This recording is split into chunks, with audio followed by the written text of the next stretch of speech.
Okay, good Friday morning, everyone. Meteorologist Jordan Evans here on the 7 News. We are live on Facebook and our YouTube channel at the same time. We are trying out a new streaming software to bring you all the latest and most accurate when it comes to our weather updates, as well as with news, as we continue to try out some of our new technology here at 7 News. So thank you for all watching, and we'll be on here for about 10 minutes to talk about our heat alert. That is the big focus for today, and the heat is really going to mean business as we go throughout today, even to tomorrow. Temperatures still staying quite warm. And then eventually some lower humidity by Sunday. Yeah, it's July. We have to get used to heat and humidity, but things do look to improve for us as we get into potentially the second half of next week. We'll play out some of the long-range models here for you on the Facebook Live and see how things are going. All right, so live temperatures, 11:31 a.m. It is already 90 just outside Gaithersburg. We've got a site in Ashburn around 92, 91 around Manassas, Gainesville area. Looks like just outside Andrews Air Force Base, there's a site registering 91. College Park, you're at 90 degrees already. It's not even 12 o'clock yet. So again, this is the what we're dealing with, and we've been seeing these hot temperatures start as early as 11 o'clock to noon, just with these heat waves. Again, that's kind of the theme. Our morning temperatures only get down to about 77, 78 degrees. Our forecast tonight is only down to 80, so we're going to likely start tomorrow morning at 80 degrees, especially in the district there, thanks to the urban heat island. All right, so we'll play things out here. The heat advisory, that's until 8 o'clock. For all the counties there shaded in the orange. So that's Baltimore, DC Metro, down farther to the south and west, Charlottesville, and even up northeast of Philadelphia, parts of the I-95 corridor into New Jersey. Looks like all of Delaware. So everyone here across the Mid-Atlantic getting a taste of these hot temperatures. And then for the areas to the south, notice the counties shaded in the magenta. That's an excessive heat warning. So that is a step up, at least the highest on the scale in terms of heat alerts from the National Weather Service. So what that means is the heat index is likely to be higher for those places down in southern Maryland, the Northern Neck, Fredericksburg, Stafford, Spotsylvania. That includes you as well. Heat index as high as 110 degrees. Not everyone's going to experience that, but when you have this type of humidity, the comfort index, we call it just gross out there because it literally feels gross. It feels tropical. It feels like we're down along the Gulf Coast or in the state of Florida because this humidity is very, very tropical feeling. Again, that's what's contributing to the heat index values, also known as the feels like temperature. So 95 is what it already feels like in Winchester.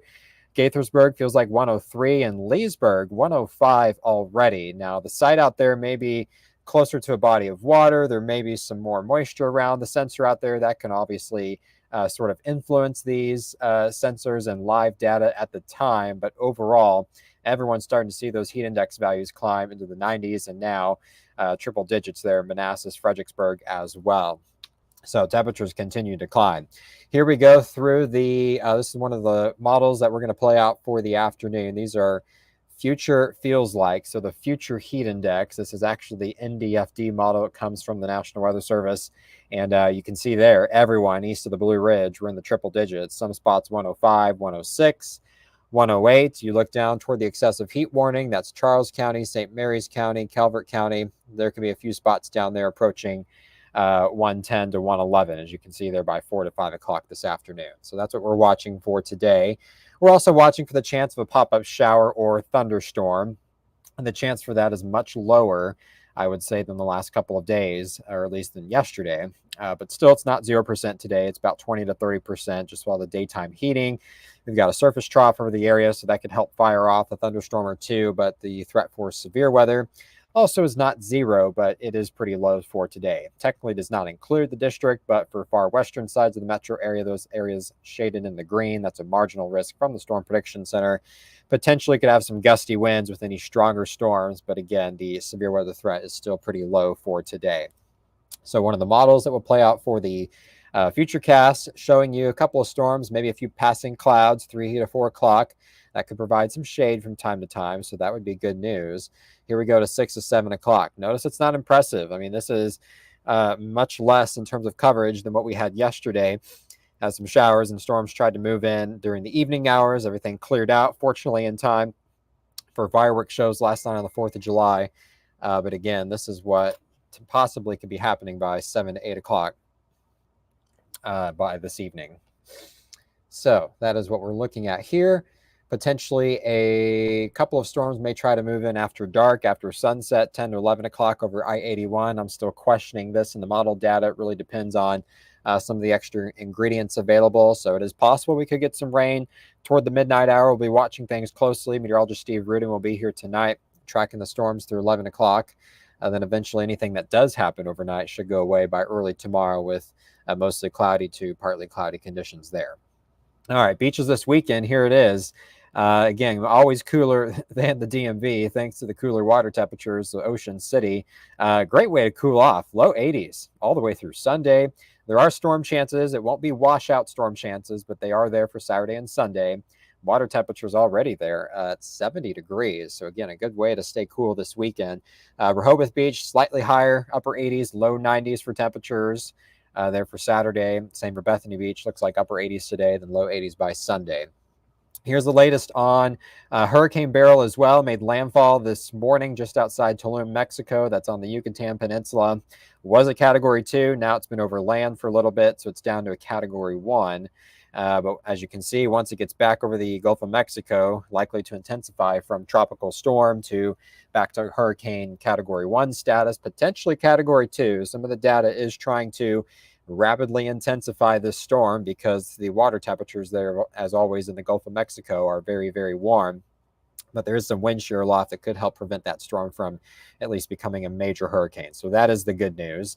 But again, major hurricane or not, even hurricane or not, we're still going to have a lot of impacts, especially for South Texas. A lot of the rainfall data continuing to increase the totals potentially from Corpus Christi to Austin. If you're familiar with the Lone Star State, that's the I-35 corridor from Dallas south to Austin, San Antonio, eventually down toward Laredo, Texas as well. Waco, Temple, Killeen's in there between Austin and Dallas. Again, so anywhere from 3 to 4 or 5 inches of rain. Yeah, Austin could see that much rain. Probably not everywhere, but again, tropical moisture, tropical downpours can really cause major flooding concerns as this thunderstorm, or hurricane, I should say, will eventually be impacting South Texas. And it's possible some of that moisture does make it all the way up into parts of the south and the plains. And depending on where the jet stream sets up, could some of that moisture move into the mid-Atlantic for the second half of next week, giving us some rain chances? We'll have to wait and see. We really do need the rain here across the DMV. We have severe drought now in parts of the area. So we'll watch this closely and see what happens. But definitely making headlines there in Texas as we go into next week. All right, weekend forecast here across the DMV. Looks like Sonia is asking about the beach this weekend. I'm headed to the beach this weekend. Should I be careful with the heat alert? Well, we can play that out here in just a minute, Sonia. But here for the DMV, heat alert Friday, Saturday, mid to upper 90s for temperatures, isolated thunderstorm chances, and then Sunday looks to be our dry day, 95 degrees with a heat index once again down to about 93 or 92. I don't think the humidity, fortunately, will be as high for Sunday, final day of the holiday weekend here. All right, beach forecast. Here to answer your question, Sonia. Here it is for Ocean City. So I would not say with the heat alert is a concern. Temperatures will be down, especially along the water there with the ocean breeze, low to mid 80s, and water temperatures there in the 70s. If you're heading to Delaware, Bethany, we've got Dewey, Rehoboth Beach as well, upper 80s, maybe 90 in some spots. But again, heat alert's not a concern along the water thanks to the cool water temperatures there in the upper 60s.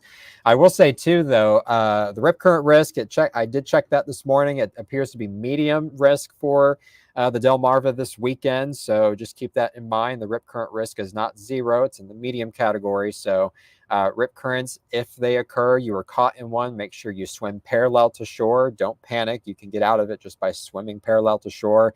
If you can't, just wait for the current to take you out. The current will eventually slow down and stop, and then you can try to swim away to safety from there. And if not, just call for help. A lot of the beaches here do have lifeguards that usually are there to help in case a rip current were to occur. Sonia also asking another question potentially about the potential for storms on Saturday at the beach. That's a good question because Yeah, beaches are going to be popular for sure. So let's take a look at that on one of the models here as we check out the long range, and we'll zoom this over to the beaches in particular. So Saturday, again, if we get some overnight stuff tonight here in the DMV, it may try to fall apart across the bay 3 to 4 o'clock in the morning. So can't rule out a shower early Saturday there along the water. Don't think it's going to happen. If it does, it won't be impacting at all too much. As we go into the rest of the afternoon, here it is 3 to 4 o'clock. Notice it's just passing clouds. So at least with this computer model, not seeing a ton in terms of rain, maybe a shower or two once we get after sunset with some daytime heating, but it looks like rain chances overall pretty low there for the beaches on Saturday. So that is good news, Sonia. Have a safe trip out there. Stay cool as always there, as we will be dealing with the heat here across the DMV. All right, we've got 7 News at noon here in about 20 minutes. Here's one last look at the current heat index. Leesburg, you've dropped to 102. Culpeper, you're now at 101. And Gaithersburg, now the hot spot, 103 for that current heat index. So we'll be watching these closely through today. Cooler weather likely coming in tomorrow. So 7 News at noon, I'll have your updated full 7-day forecast. We'll take a look at what those temperatures next week will eventually look like. Have a good Friday.